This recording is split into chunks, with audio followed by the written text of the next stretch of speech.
បាទអរគុណណាស់ភ្ញៀវកិត្តិយសដែលបានចូលរួមនៅក្នុងកម្មវិធីមង្គលជ័យបាទរបស់កូនប្រុសកូនស្រីបាទជាចុងក្រោយខ្ញុំមានជម្រាបបទដែលមានចំណងជើងថាបាទ GC Clo ស្វែងរកសង្សារបាទសំណុំពរឲ្យបងនៅលើតុខាងមុខបាទសុខចិត្តទៅអង្គុយអែបកូនកន្លោះកូនកំងគីឡូសំបានមកកំប៉ុងពីរកំប៉ុងអីបន្ថែមណាបាទដើម្បីយកទៅផ្ទះបាទកូនចាតើលោកគ្រូភ្លេង GC Clo តាមរកសង្សារបាទផ្ញើជូនភ្ញៀវកិត្តិយសទាំងអស់គ្នាផងដែរបាទហើយជាចុងក្រោយបាទផ្ញើជូនសម័យខ្លួនទាំងពីរបាទ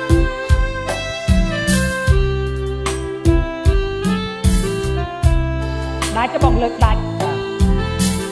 ទៅតែវិញសន្លប់ស្អាត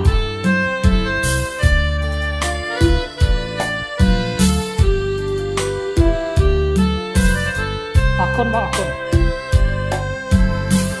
ថាមកជីស៊ីក្លូស្វែងរកសង្សារទៅនៅឯណា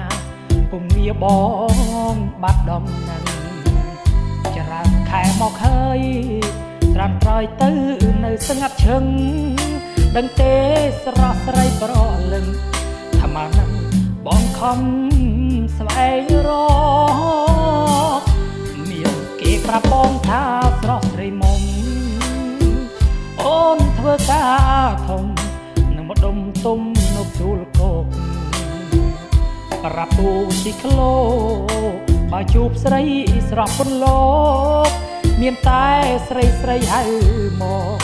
បកដៃឲ្យបងចូលលេងឬប្រលឹងផ្លេចរឿងយើងហើយដឹងទេត្រានត្រូវធ្លាប់ជួបគ្នាក្រំដើមថ្លែងគៀកកើស្ដាសងស្នេហ៍យើងតាំងពីវ័យក្មេងធ្លាប់ច្រៀងចម្រៀងគ្នាភ្លេងរត់លេងកាត់ភ្លៀងរលឹមលាហើយភ្នំពេញវិលវិញស្រុកខ្ញុំទាំងទុកក្រៀមក្រុងធំពេលព្រឹកព្រលឹមលាឡានម៉ូតូស៊ីក្លូវីឡាស្កាយស្គឹមលាស្រែតាមវាសនាខ្ញុំលាមុំទៅស្រុកវិញហើយអូនាងអើយនាងតណយណាបាត់7 8ខែរកឃើញសង្ស័យតែមានថ្មីចូលស្មាតហ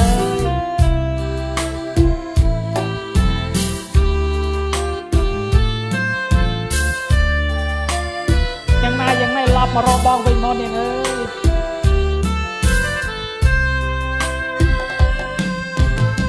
ឬប្រលឹងផ្លេចរឿងយើងហើយដឹងទេត្រាំត្រូវធ្លាប់ជួបគ្នាក្រំដើមធ្លេគៀកកាយសាសងស្នេហ៍យើងតាំងពីវ័យក្មេងធ្លាប់ច្រៀងចម្រៀងគ្មានភ្លេងរត់លេងកាត់ភ្លៀងរលឹមលាហើយភ្នំពេញវិលវិញស្រុកខ្ញុំទាំងទុកក្រៀមក្រុងធំពេលព្រឹកព្រលឹមលាឡានម៉ូតូស៊ីក្លូវីឡាស្កាយស្គឹម